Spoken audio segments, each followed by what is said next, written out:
అందరికీ నమస్కారం అండి.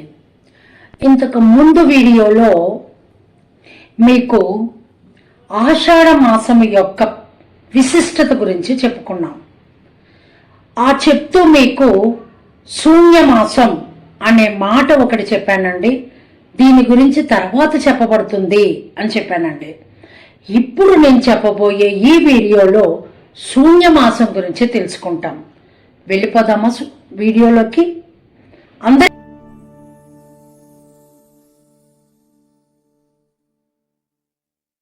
నమస్కారం అండి. మామూలుగా మనము కాలమానాల ప్రకారము సూర్యమానము చంద్రమానము అని రెండు కాలమానాలని మనం నమ్ముతామండి. మనము ఎక్కువగా చంద్ర కాలమానాన్ని అంటే చంద్రుడు అనుసరించి వెళ్ళే దిశగానే మనం దాన్ని నమ్మి చైత్ర వైశాఖ మాసాలని మనము లెక్కిస్తాం.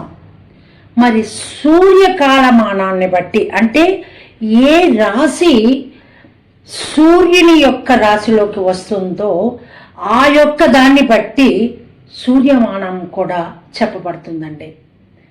అయితే మామూలుగా ఒక రాశి నుంచి సూర్యుడు ధనుర్మాసంలో ధనుస్సు రాశిలోకి దగ్గరగా చేరటం వలన ఆ యొక్క సూర్యమానం చెప్పబడుతూ ఉంటుంది. ఆ 12 రాసుల్ని బట్టి సూర్యమానాన్ని చెప్పటం జరుగుతుంది. ఆ విధంగానే మనం లెక్కించుకుంటాం. అయితే ఈ యొక్క ఆషాఢ మాసాన్నే శూన్యమాసం అంటున్నామా? ఇంకా వేరే మాసాలు ఏమన్నా ఉన్నాయా? ఏ రాశిలో ఏది వచ్చినప్పుడు, ఏ మాసంలో ఏ రాశి వచ్చినప్పుడు దాన్ని శూన్యమాసంగా మనం తలసపడతాము, మనం పిలువపడతాము. ఆ శూన్యమాసంలో మనం ఎటువంటి పనులు చెయ్యకూడదు, ఎటువంటి పనులు చెయ్యాలి, వీటి గురించి మాట్లాడుకుంటున్నామండి మనం ఈ వీడియోలో. మామూలుగా సూర్యుని బట్టి సూర్యమానం, చంద్రుని బట్టి చంద్రమానం అని చెప్పా. మొత్తము 2 మానాలు మన కాలమానాన్ని బట్టి ఉంటాయండి. అయితే మిథున రాశి ఆషాఢ మాసంకి దగ్గరగా ఉన్నప్పుడు దాన్ని శూన్యమాసం అంటున్నాం.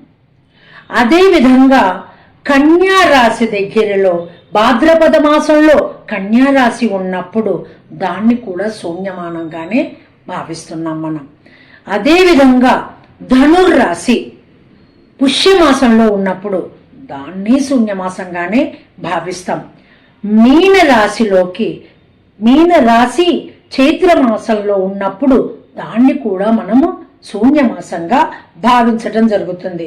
మొత్తం 4 చెప్పానండి. మిథునం ఆషాఢ మాసంలో వచ్చినప్పుడు, కన్య భాద్రపద మాసంలోను, ధనస్సు పుష్యమాసంలోను, మీనం చైత్రమాసంలోను. ఈ 4 కూడా శూన్యమాసాలు. శూన్యము అంటే 0, శూన్యం అంటే 0. మరి వీటిని శూన్యమాసాలు అని ఏ విధమైన పనులు చెయ్యరాదు అంటే శుభకార్యాలు ఏవీ చెయ్యరాదండి. శుభకార్యాలు ఈ యొక్క శూన్యమాసాలలో చెయ్యరాదండి.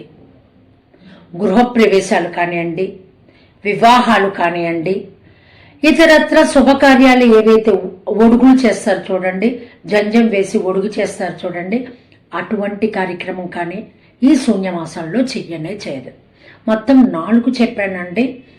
ఏ రాశి ఏ మాసంలోకి వస్తే ఆషాఢ మాసం, మిథునమన్నను, భాద్రపద మాసం కన్యా రాశి భాద్రపద మాసం అన్నాను, ధనుస్సు పుష్యమాసంలోను, మీనం చైత్రమాసం. మర్చిపోవద్దు. ఈ 4 రాశులు ఈ 4 మాసాలలోకి వచ్చినప్పుడు ఈ 4 మాసాలని మనం శూన్యమాసం, 0, ఏమీ చేయకూడదు. ఏమి వివాహ శుభకార్యాలు ఏవీ చేయకూడదు. ఎందుకు అంటే ఫర్ ఎగ్జాంపుల్కి ఒక మాసం చెప్తానండి. ధనుర్మాసం మన్మధుని యొక్క రాశి. ధనుస్సు మన్మధుడిది, మిథునం శివపార్వతుల రాశి. మిథునం శివపార్వతులది. ధనుర్మాసం మన్మధుడు కాబట్టి మన్మధుడికి శివుడికి ఆయన తపస్సు చేసుకున్నప్పుడు మన్మథ బాణాలు వదలటం, ఆయన మూడవ కన్ను తెరవటం, భస్మమైపోవటం ఇవన్నీ జరిగినాయండి. కాబట్టి ఆ మాసాలలో బాడీ తీవ్రత ఎక్కువగా ఉండి ఆ యొక్క వాతావరణాన్ని బట్టి కూడా అనేక రోగాలు, చర్మ సంబంధమైనవి, శారీరక సంబంధమైన అనేక రోగాలు రావటానికి అవకాశాలు కూడా ఎక్కువగా ఉన్నాయి. కాబట్టి వ్రతాలు, పూజలు, అర్చనలు వాటిలో మునిగి తేలమంటున్నాడు. శరీరాన్ని దృఢంగా చేసుకోమంటున్నారు. మరి వాటి శుభకార్యాలు చేయొద్దన్నారు. పూజలు పురస్కారాలకి పనికొస్తుందా? దివ్యంగా పనికొస్తుందండి. ఈ ఆషాఢ మాసం అమ్మవారికి ఎంతో ప్రీతికరం. మీరు ఇంతకు ముందు వీడియోలో ఆషాఢ విశిష్టత గురించి చెప్పాను మీకు.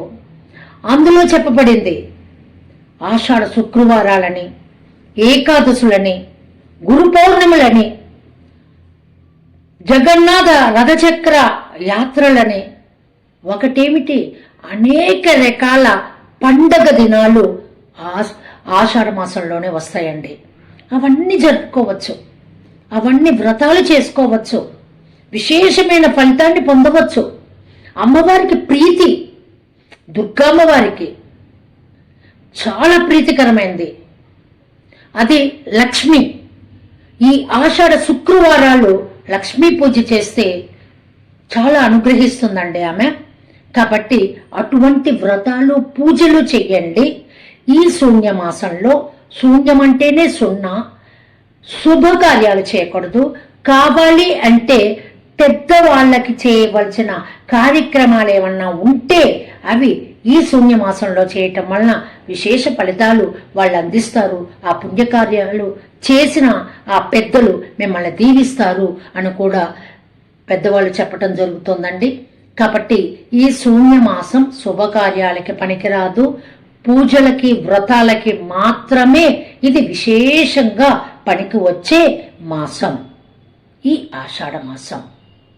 ఈ ఆషాఢ మాసం చక్కగా వ్రతాలకి, పూజలకి, అమ్మవారి పూజలకి, బోనాలకి, రేణుక ఎల్లమ్మ కళ్యాణం కూడా జరుగుతుందండి.